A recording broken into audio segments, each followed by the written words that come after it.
모세라는 사람은 태어날 때 나일강에 버려졌던 사람이었지만 정말 기적적으로 살아나서 바로의 왕궁에서 살았던 사람이었습니다. 그는 장성한 후에 지덕체를 골고루 갖춘 사람이었고 이스라엘 백성을 구원할 만한 능력이 있는 사람이었습니다. 이 모세가 애굽 사람이 히브리 사람을 치는 것을 보게 되고 그게 혈기가 폭발해서 애굽 사람을 쳐 죽이게 되지요. 그런데 40년이 지난 다음 하나님이 모세를 향해서 이 온유함이 이 지면에 있는 모든 사람 중에 최고다고 하나님이 인정해 주고 있음을 우리는 보게 된다는 것이죠. 도대체 모세에게 어떤 일이 있었기에 이가 온유한 사람이 되었을까요? 그것은 바로 광야의 시간을 보냈다라는 것이죠. 이스라엘 백성을 구원해내게 하셨던 이 모세 사건을 가만히 보면 모세가 모든 것을 다 갖추고 있었던 애굽의 왕자로서 살고 있었던 그때 하나님 사용하지 아니하시고 미란 광야 가운데 나는 아무것도 할 수 없다라고 다 내려놓고 온유해졌을 때 하나님이 그를 쓰고 있음을 우린 지켜보아야 한다라는 것이죠. 그러므로 우리가 살펴보기 원하는 신의 성품 온유라는 것은 광야를 지나서야만 열매를 맺는 것이다 라는 것들을 우리에게 가르쳐주고 있다라는 것이죠. 사랑하는 성도 여러분, 여러분 지금 혹시 광야의 시간을 지나고 계십니까?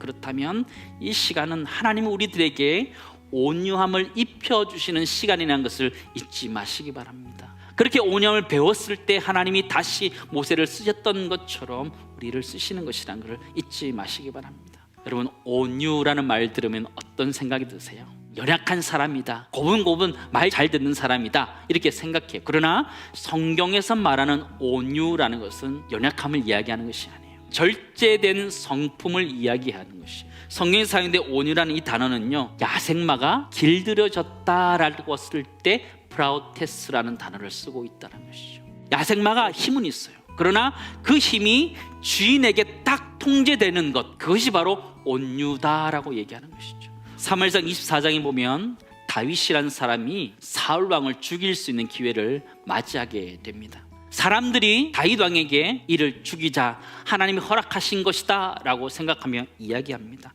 다윗이 뭐라고 그래요?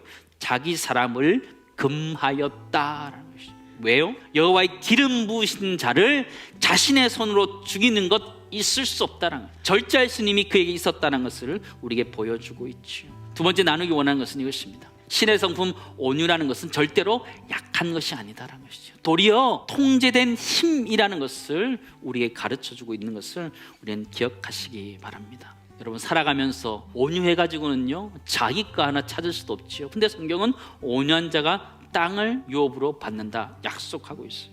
아브람과 롯이 함께 갈대우를 떠나서 가게 됩니다. 두 사람에게 소유가 너무 많아서 이 두 사람들이 함께 할 수 없는 그런 상황을 맞이하게 되면서 갈라서게 됩니다. 아브라함이 먼저 조카 롯에게 땅을 택하라 이렇게 이야기합니다. 결국 롯이라는 사람은 그가 보기에 좋은 땅을 택해 가졌어요. 진정한 좋은 땅을 유업으로 받은 것처럼 보였지요.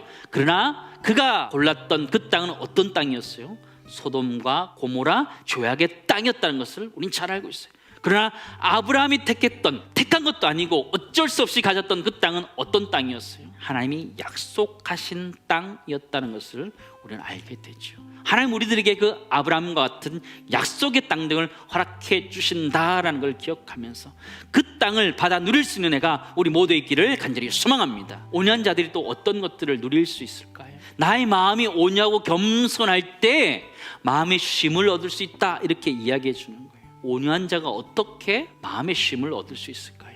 수고하고 무거운 짐진 자들아 다 내게로 오라 내가 너희를 쉬게 하리라. 온유한 자는 하나님의 섭리하심에 모든 것들을 맡기기 때문에 진정한 쉼을 얻을 수 있다, 그 말씀을 하고 있다라는 것이죠. 마지막 세 번째 나누기 원하는 것은요, 신의 성품 온유라는 것은 하나님께 맡기는 거예요.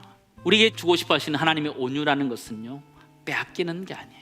하나님께 이 문제를 맡기는 것, 그 진정한 온유라는 걸 기억하면서 하나님께 온전히 맡기며 살아갈 수 있는 온유한 성품의 사람 될 수 있기를 주님의 축원합니다.